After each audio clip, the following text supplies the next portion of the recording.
Assalamu alaikum. I hope you must be very good, inshallah. Today we are going to discuss setting. It's a common feature, common element in English literature. So, the word setting is used to identify and establish the time, place, and the mode of events of the story. And if you talk about the where and when of a story, what you are really talking about is story setting.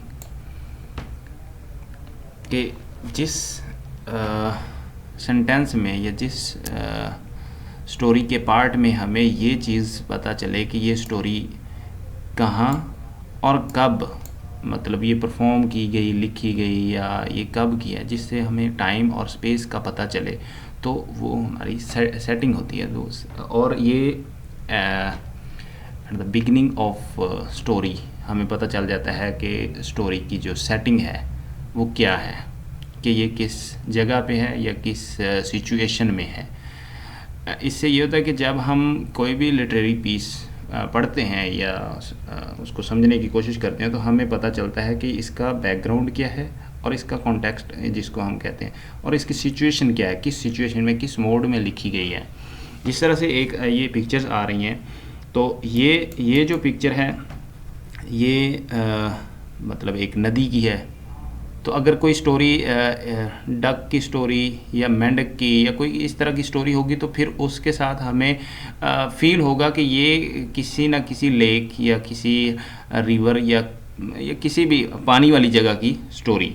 और जब हम किसी teacher को describe करेंगे या किसी teacher या student की बात करेंगे, तो फिर उस स्टोरी से हमें पता चलेगा कि ये किसी स्कूल या एकेडमी या किसी भी ऐसी जगह की स्टोरी है कि जिसके अंदर हम जहाँ मतलब टीचर और स्टूडेंट्स होते हैं. उसे सिर्फ वर्ड से हमें पता चल जाएगा ना उसकी सेटिंग का, कि उसकी सेटिंग क्या है. और अगर हम कहते हैं कि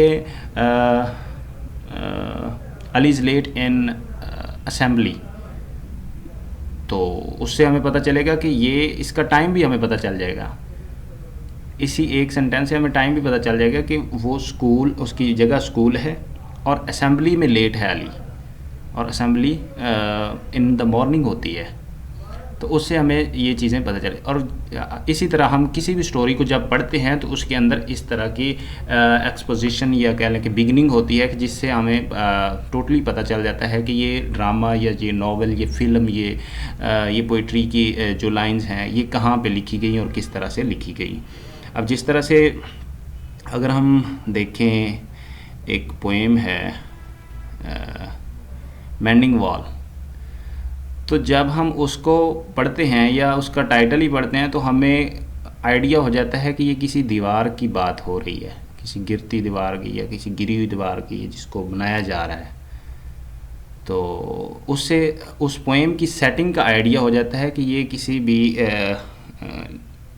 कह लें कि एक दीवार या एक पार्टीशन की बात हो रही है, जो कि दो लोगों के दरमियान है. तो अगर हम उस स्टोरी को पूरा पढ़ते हैं, तो हमें उसकी सिचुएशन और उसका कॉन्टेक्स्ट भी समझ आ जाता है.